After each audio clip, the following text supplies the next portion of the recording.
Last summer, I ran away from home. I told myself, oh, I won't get addicted to it. Went and lived with a boyfriend, sold speed, used speed, carried a gun, lived in a car, was involved in gangs. I did it all night long, and I think I had about over 7 lines, easily. I had a lot. And the next day, I was thinking to myself, yeah, well, I'll just get one more line, just to kind of make everything okay. You want it all the time. You want it, and if it's there in your face, you're gonna take it. I couldn't stop. Just one more, just one more. One more line, one more line, one more line.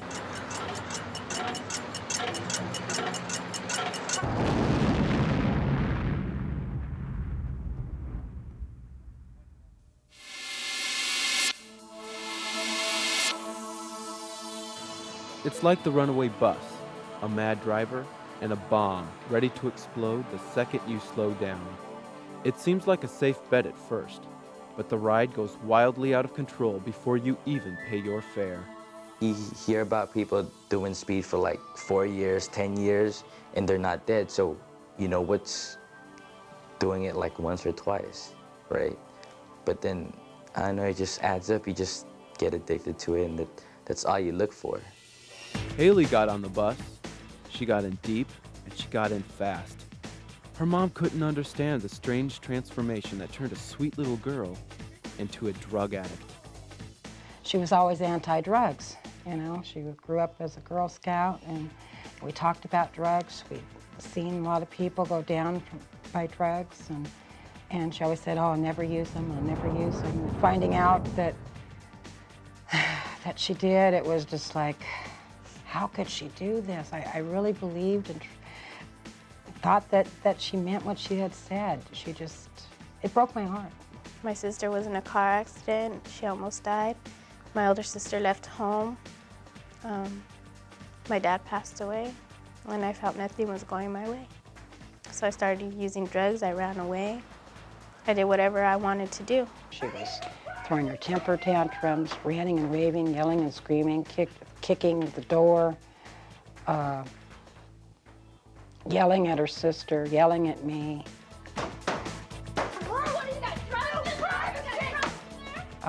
Things started missing around in the house. Money started missing out of my wallet. She found beer bottles in my closet. She found beer bottles in the trash can. She found speed on a mirror that was in the kitchen. Just a lot of things, and then she kind of told me to get out, and then she didn't want me to, and then I just ran down the street and I went to a friend's house, and I called my boyfriend to come pick me up. Jewelry was being taken. Slowly, you saw Haley not going to school, ditching school, different friends, coming home late, not being responsible, not calling, to just not coming home. And I ended up living with him for like 6 months. He shot me in the head with a BB gun. It wasn't good. You're not realizing what other people are thinking. You're just thinking what you want to think. You're not caring about anybody. You're only caring about yourself. Mike got on the same bus, and for many of the same reasons.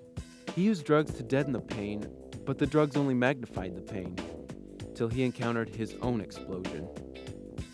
I had family problems too, and I had to get by somehow, and I didn't know how, so I found drugs, and that's how I got by for a while. And then it started taking me down slowly and took me down till I OD'd.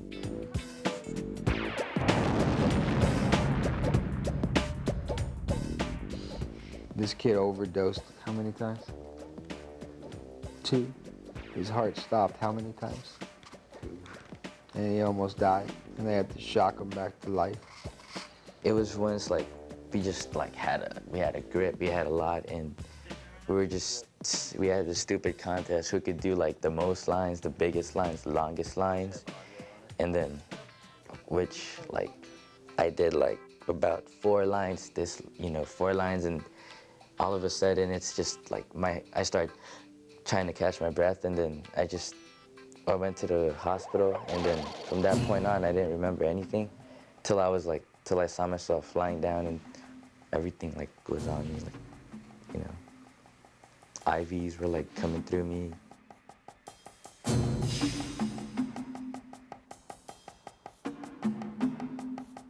Dr. Russ Kino has witnessed firsthand some horrible explosions associated with speed. When people have taken speed or an amphetamine of some type and they present to an emergency department, they're often brought in by a friend, extremely agitated, frightened, they may be hallucinating, they may be having seizures, they may also have evidence of a stroke or a heart attack.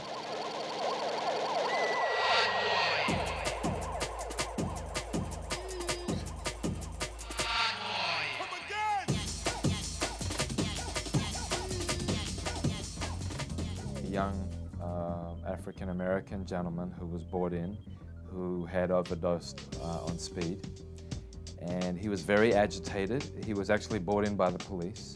When we checked his body temperature, that his temperature was like 106, 107, and it was climbing. And we instituted cooling measures, everything we could do. It looked on his electrocardiograph that he was probably having a heart attack due to the constriction of the blood vessels from this drug. And he began to bleed from every orifice of his body. And it was something like out of a horror movie, you know, blood started coming out of his nose, his mouth, his rectum, everywhere. And his blood wouldn't clot at all. His kidneys shut down. And then he unfortunately died a very unpleasant death over 1 or 2 days in the intensive care unit.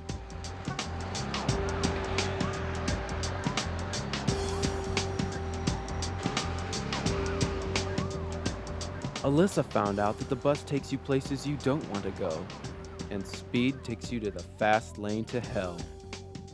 It's kind of scary, the power it has over you.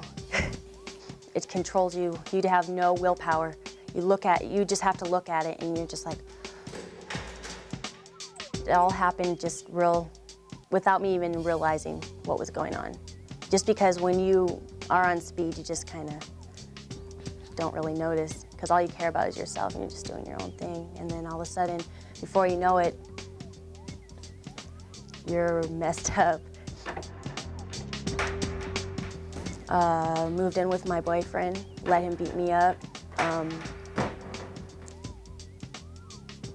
Got pregnant, didn't know, lost the baby. I don't know, a lot of things.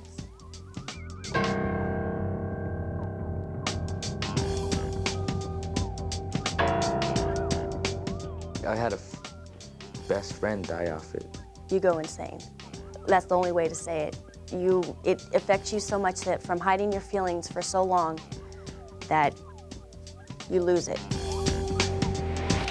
You start, after a long time, start hearing voices. Your thinking is a little slower. I lost it right away. Just my mind.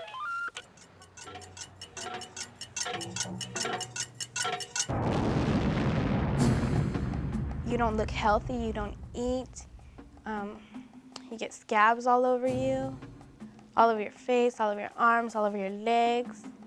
Because you pick at yourself when you know there's nothing else to do, and you just pick and pick and pick, and you just have all these scabs and cuts and everything all over you, and it's not pretty, it's disgusting. The need for speed and other drugs is often rooted in common core problems like boredom and low self-esteem. But there are alternatives that involve another kind of speed. Everybody's in love with speed for the most part. We like to assume that. This is called NIPM. NIPM stands for National Youth Project Using Mini Bikes. It's a youth diversion program primarily to help divert some of those bad behaviors or social behaviors that an individual may be having at home or within the school environment. Ron Harris, a former gang member, is using this project sponsored by Honda to help boost the low self-esteem of high-risk kids. Most of the kids who show up here, first thing they're attracted to the bikes, the colors, how fast they go. Bikes fit in primarily as a hook. This hooks the individual. Say I'm having some problems. I'm gang active. I'm going to school, but I'm not participating. I'm causing a ruckus. That kid needs a diversion tactic for the most part. He needs some positive things going on in his life. So someone needs to intervene. We're a program where we intervene and we address the issues that he's having or she may be having. And they'll go down from A to Z, what's going on within school or within home. We try to help them address all of those issues as best we can.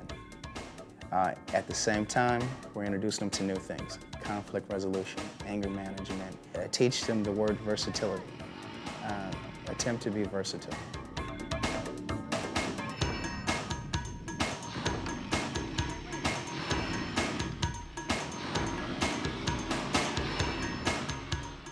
Social skills. When you say social skills, in order to communicate effectively, I mean, we go over exercises on communication guidelines. And in order for someone to respect my views, I have to respect the views of others.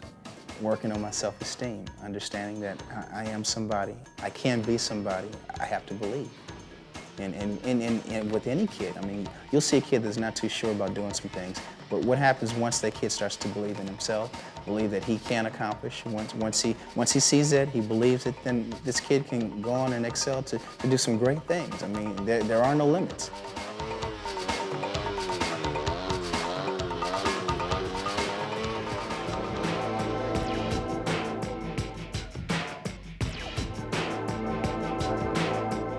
Yeah, I have a lot of regrets. Like hurting my mom the way I did, because she was always so good to me. She never did anything. If anything, she was always there for me.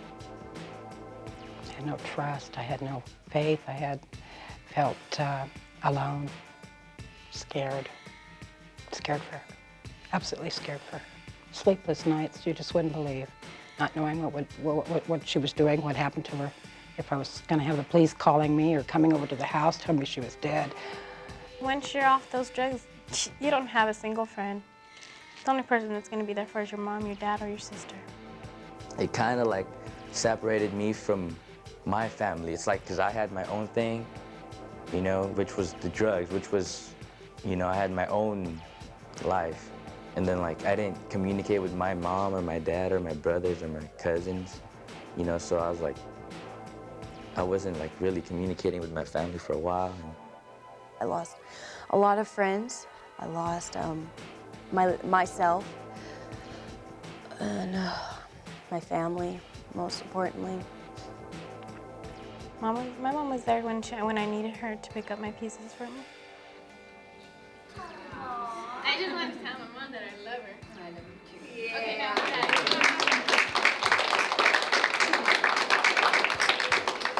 The outcome isn't worth that first line you ever take. It's never, not at all. To realize it now wasn't really worth it, because there's nothing better than being clean and knowing that your family's there for you, because otherwise you're off in a little daze and you don't think that your parents care about you, you know, your sister, your mom, anybody, you don't think that they care about you, but they really do. I don't know, it kills you, it hurts you bad. That's why I want to be sober, because I know I'm gonna die off drugs if I don't stay sober.